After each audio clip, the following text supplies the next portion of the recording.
पोलिसांच्या ट्रान्सफर्समधलं बदल्यांमधलं रॅकेट, पैशाचे एक्सचेंजेस, त्यातली दलाली, या संदर्भातलं संपूर्ण ट्रान्स्क्रिप्ट सहित एक रिपोर्ट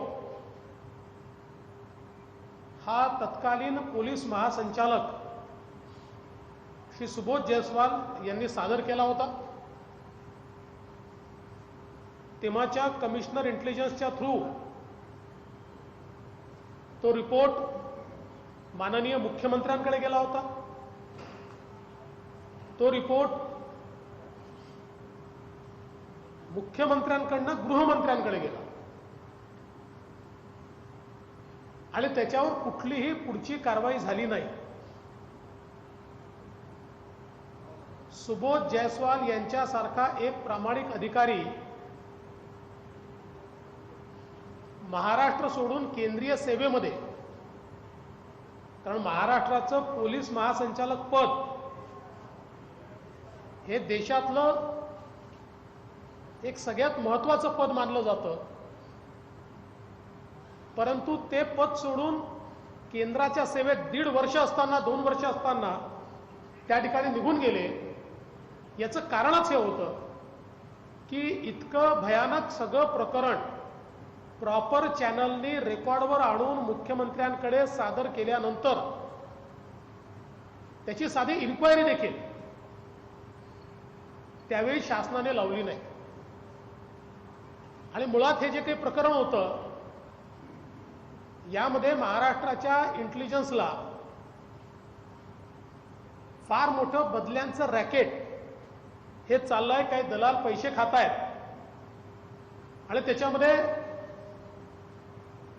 वारंवार गृहमंत्र्यांचं नाव येत आहे, त्यांच्या ऑफिसचं नाव येत आहे। ही गोष्ट लक्षात आल्यानंतर थ्रू प्रॉपर चॅनल तेव्हाच्या कमिशनर इंटेलिजन्स रश्मी शुक्ला यांनी डीजींना त्या संदर्भातला रिपोर्ट सादर केला आणि डीजींच्या माध्यमातून एसीएस होम तेव्हाचे, या एसीएस होमची बकायदा सर्वोच्च न्यायालयाच्या निर्णयाप्रमाणे, निर्देशाप्रमाणे परवानगी घेऊन काही फोन त्यांनी सर्व्हिलन्सवर लावले आणि त्या फोनमधनं जे काही बाहेर पडलं ते धक्कादायक होतं आणि म्हणून तो रिपोर्ट सादर झाला। दुर्दैवाची गोष्ट अशी आहे की त्या रिपोर्टवर कारवाई झालीच नाही। तत्कालीन कमिशनर इंटेलिजन्स यांच्यावरच कारवाई झाली, त्यांना पदावरनं दूर करण्यात आलं, साधा ऑफिसही त्यांना मिळू नये असा प्रयत्न करण्यात आला। त्या देखील आता केंद्राच्या सेवेत चालल्या गेल्या आहेत आणि त्या रिपोर्टमध्ये ज्यांची नावं आली होती त्यातल्या बहुतांश लोकांना त्या त्या ठिकाणी पदस्थापना मिळाली पोलीसमध्ये। आणि म्हणून परमवीर सिंग यांनी लावलेला आरोप हा पहिला आरोप नाहीये।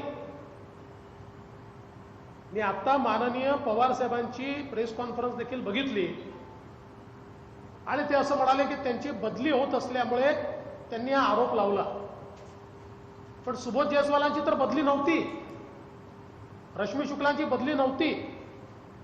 त्यांनी पुराव्याच्या आधारावर या सरकारकडे जो रिपोर्ट सादर केला होता त्याच वेळी या संदर्भातली उचित कारवाई झाली असती तर मला असं वाटतं की आज ही वेळ या ठिकाणी आली नसती। आज खरं म्हणजे पवार साहेबांची प्रेस कॉन्फरन्स ऐकल्यानंतर मला थोडं आश्चर्य देखील वाटलं, पण मी त्यांना दोष देणार नाही। या सरकारचे निर्माते ते आहेत आणि त्यामुळे निर्मात्यांना आपलं सरकार कसंही वागलं तरी ते डिफेंड करण्याची भूमिका ही त्या ठिकाणी घ्यावी लागते। त्यांनी ज्यावेळी सांगितलं की वाझे यांना परमवीर सिंग यांनी घेतलं, खरंच आहे, परमवीर सिंग यांची समिती त्या ठिकाणी होती त्या समितीत अनेक लोक होते. त्या समितीने निर्णय घेतला आणि वाझेंना रिइन्स्टेट केलं आणि त्यांना रिइन्स्टेट केल्यानंतर सगळ्यात महत्वाची जागा देण्यात आली. सरकार झोपलं होतं, सरकारला माहिती नव्हतं,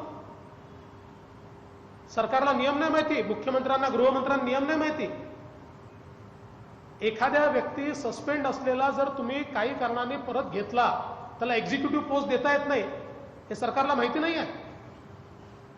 आणि एवढंच नाही तर सगळ्या महत्वाच्या केसेस या त्यांच्याचकडे त्या ठिकाणी देण्यात आला. सरकारच्या आशीर्वादाशिवाय झालं. माझं स्पष्ट मत असं आहे, होय पवार साहेब म्हणतात ते अर्धसत्य आहे.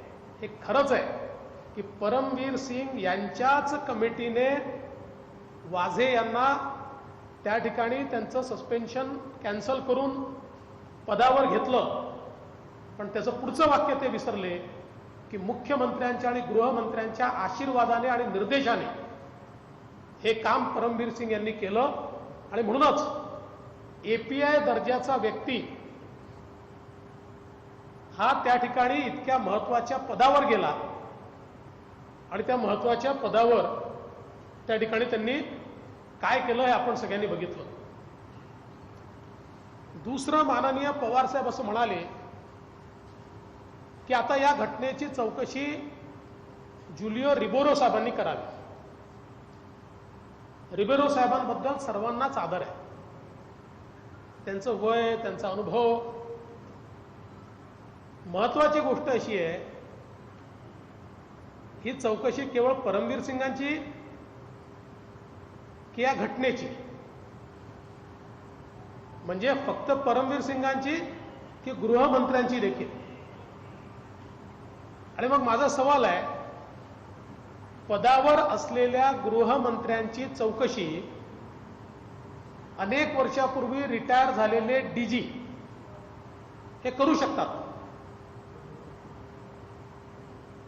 कशा प्रकारे ते करणार आहेत? आणि म्हणून मला असं वाटतं की आज या सरकारला वाचवण्याकरता पवार साहेबांनी जी काही प्रेस कॉन्फरन्स घेतली त्याच्यामध्ये केवळ विंडो ड्रेसिंग झालं आणि सत्यापासनं दूर जाण्याचा प्रयत्न हा त्या माध्यमातून झालाय. आमचं स्पष्ट मत आहे, परमवीर सिंग यांनी लिहिलेलं जे पत्र आहे या पत्रामध्ये मी मुख्यमंत्र्यांना सांगितलं, मी उपमुख्यमंत्र्यांना सांगितलं आणि मी पवार साहेबांनाही सांगितलं. असं क्लिअर म्हटलंय. या संदर्भात मुख्यमंत्री का बोलत नाही, उपमुख्यमंत्री का बोलत नाही? आणि सगळ्यात महत्वाचं, त्यांनी जो SMS किंवा व्हॉट्सअप चॅट जी काय असेल ही त्या पत्रामध्ये जे मेन्शन केलंय तो एक प्रकारचा इररिफ्युटेबल एव्हिडन्स आहे. आणि त्याच्यामुळे त्याच्याकडे दुर्लक्ष करून कसं चालेल?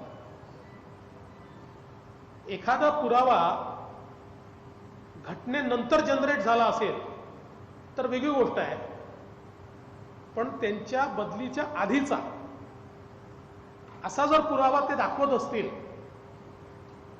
तर त्याच्याकडे दुर्लक्ष करणं म्हणजे पापावर पांघरूण घालण्यासारखं आहे.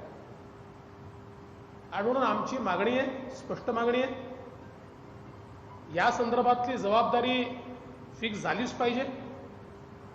आणि या प्रकरणाची चौकशी जोपर्यंत गृहमंत्री आपल्या पदावर आहे होऊ शकत नाही, शक्यच नाही.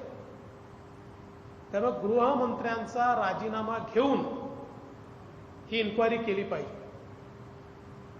खरं तर आता गृह खातं कोण चालवतं हाही आमच्यासमोर प्रश्न आहे. गृहमंत्री चालवतात की शिवसेनेचे मंत्री अनिल परब चालवतात? कारण ज्या प्रकारे सभागृहामध्ये गृह विभागाच्या चर्चेवर गृहमंत्र्यांच्या ऐवजी अनिल परब साहेबच डिफेंड करत होते आणि कुठेतरी राष्ट्रवादीतनं बोलणं चाललंच आहे की शिवसेनेचा इंटरफिअरन्स हा मोठ्या प्रमाणात आहे. त्यामुळे हेही स्पष्ट झालं पाहिजे की नेमक्या या नियुक्त्यांमध्ये भूमिका कोणाची आहे. अजून एक मला असं वाटतं की प्रश्नाचं उत्तर हे इव्हेंच्युअली एनआयए देऊ शकेल किंवा जे काही जांच एजन्सी आहे ती देऊ शकेल. पण या ज्या एवढ्या गाड्या सचिन वाझेकडे मिळाल्या यातल्या काही गाड्या गेल्या 6-8 महिन्यात कोण कोण वापरत होतं? कोणी मोठे लोक वापरत होते का? त्याचं काय कनेक्शन आहे? याही संदर्भात जी काही जांच एजन्सी आहे, चौकशी एजन्सी आहे, त्यांनी त्याही संदर्भात थोडी चौकशी केली पाहिजे असं आमचं मत आहे.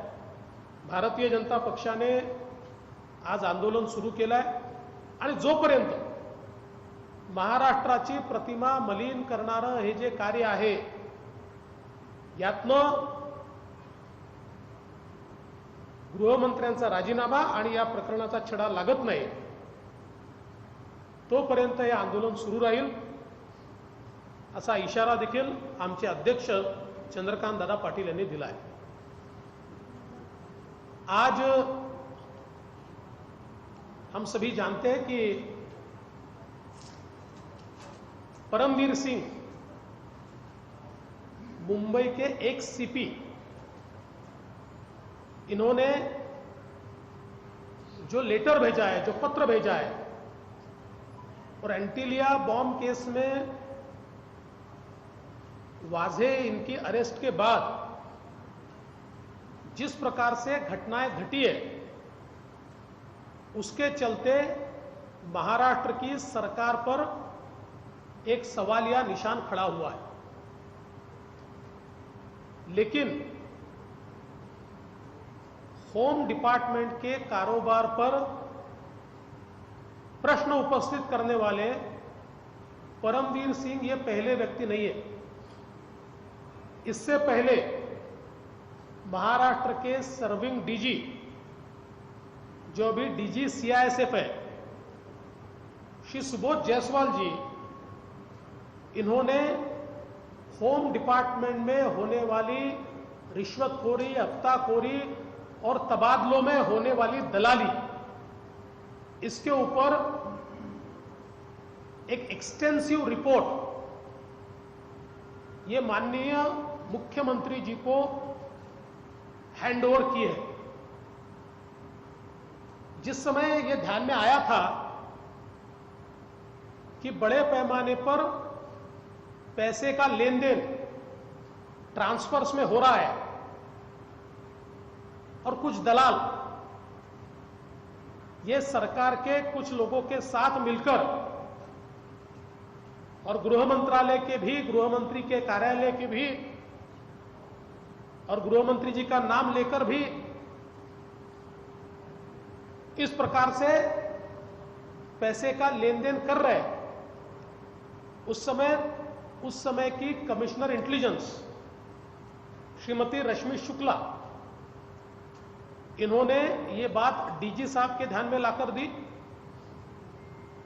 डीजी साहब ने बकायदा नियम के अनुसार इसमें एक रिपोर्ट तैयार करके उस समय के एसीएस होम, इनको इसकी जांच करने की और जांच करने के लिए कुछ लोगों के टेलीफोन्स सर्विलांस पर रखने की परमिशन मांगी. एसीएस होम ने कानूनन वो परमिशन दी और उस परमिशन के बाद इतने बड़े पैमाने पर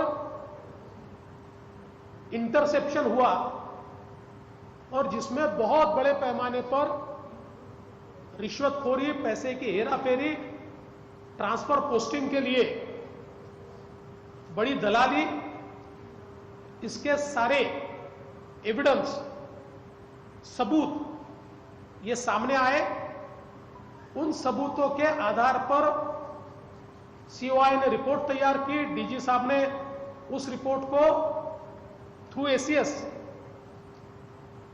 ये माननीय मुख्यमंत्री जी को दिया।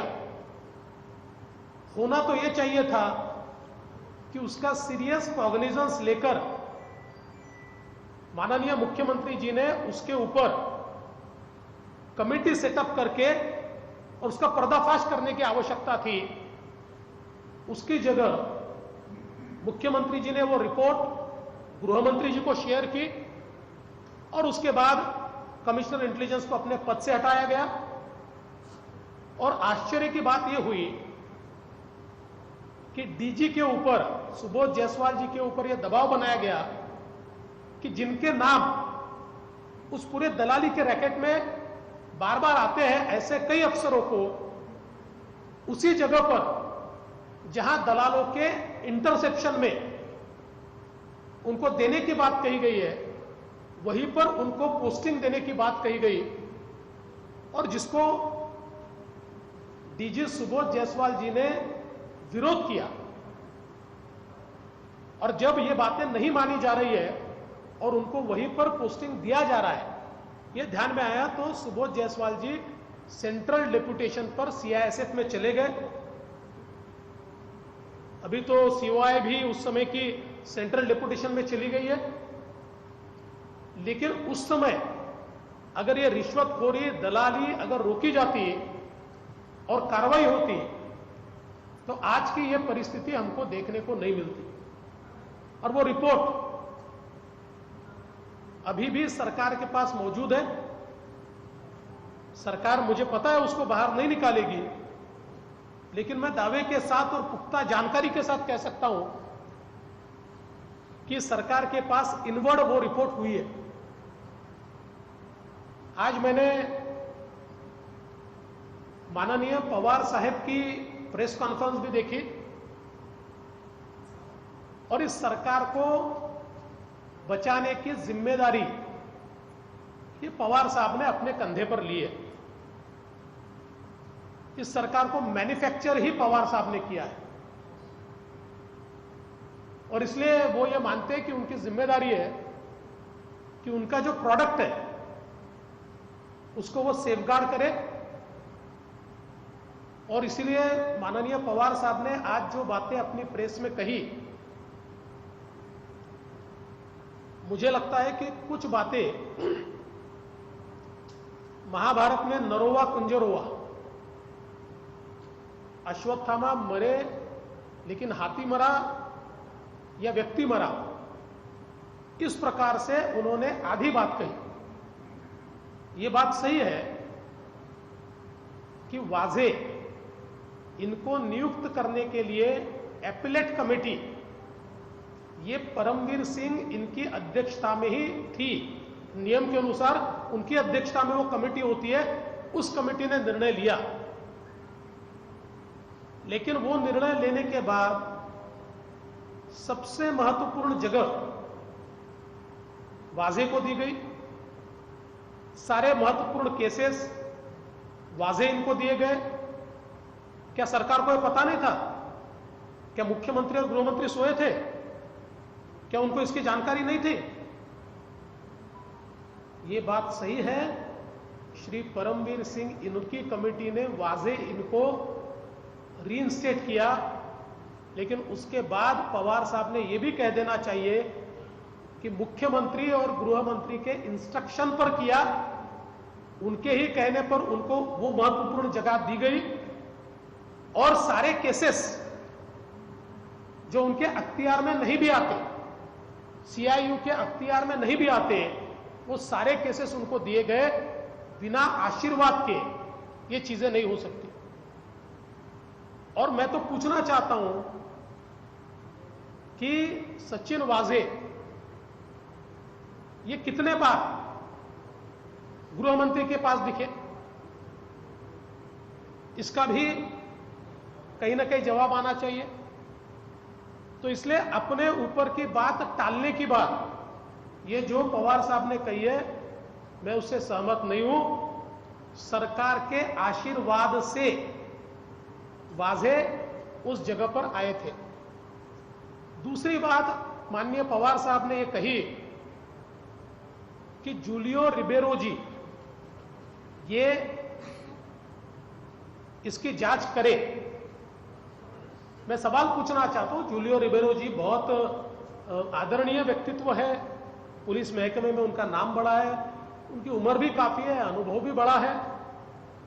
पर मैं सवाल पूछना चाहता हूं कि वे तो कहते हैं कि इस पूरी घटना की जांच करे, तो केवल परमवीर सिंह की जांच करे या घटना के एक मुख्य किरदार महाराष्ट्र के गृह मंत्री की भी जांच करे? और अगर महाराष्ट्र के गृह मंत्री की जांच करना है तो क्या सर्विंग गृह मंत्री की जांच एक रिटायर्ड 10, 12, 15 साल पहले, 20 साल पहले जो रिटायर्ड हुए ऐसे डीजी कर सकते हैं क्या? क्या वो अथॉरिटी उनके पास होती है? क्या उनको मिल सकती है? और अगर दे भी दी तो क्या वो कर पाएंगे? क्या ऐसी निष्पक्ष जांच हो पाएगी? इसलिए मुझे लगता है विंडो ड्रेसिंग बंद होना चाहिए। अगर पवार साहब को लगता है, क्योंकि पवार साहब का पहला स्टेटमेंट बहुत महत्व का था, उन्होंने कहा यह बहुत गंभीर आरोप है।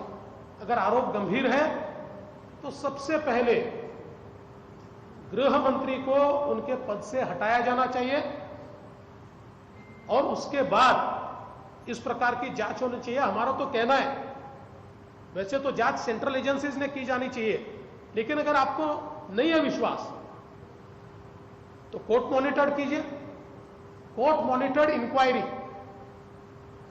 ये इसमें सॉल्यूशन है जिसमें दूध का दूध पानी का पानी आएगा। इसलिए भारतीय जनता पार्टी की ओर से हम ये मांग करते हैं कि गृह मंत्री जी का इस्तीफा लेना चाहिए और जब तक वो नहीं लिया जाता भारतीय जनता पार्टी चुप नहीं बैठेगी। हमारे अध्यक्ष चंद्रकांत दादा पाटिल, इन्होंने आंदोलन की घोषणा की है, आज हमने आंदोलन किया है और ये जो वसूली, सरकारी वसूली जो चल रही है, इसके खिलाफ हम लोग आंदोलन करते रहेंगे।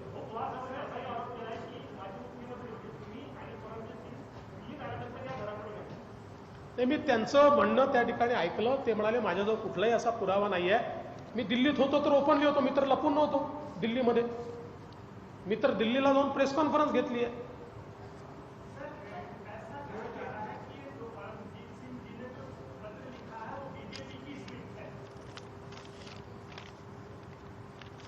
जी,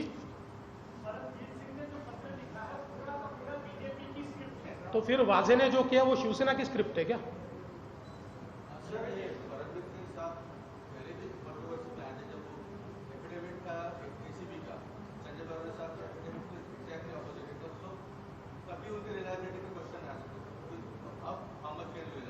देखिए, सवाल परमवीर सिंह की रिलायबिलिटी का नहीं है, सवाल ये भी नहीं है कि वो क्या कह रहे हैं और क्या नहीं कह रहे हैं। सवाल ये है, एक सर्विंग डीजी रैंक ऑफिसर अपने गृह मंत्री के खिलाफ एसएमएस का या व्हाट्सएप का एविडेंस जोड़कर पैसे मांगने की बात करता है, तो क्या हम उसको नजरअंदाज कर देंगे?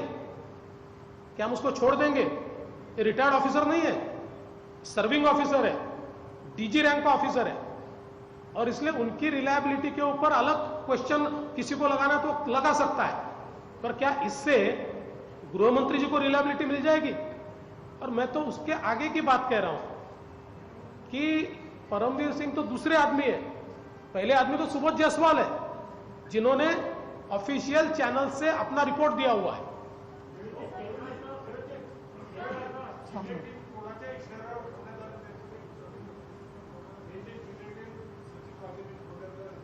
ते आता एनआयएच्या चौकशीत समजेल।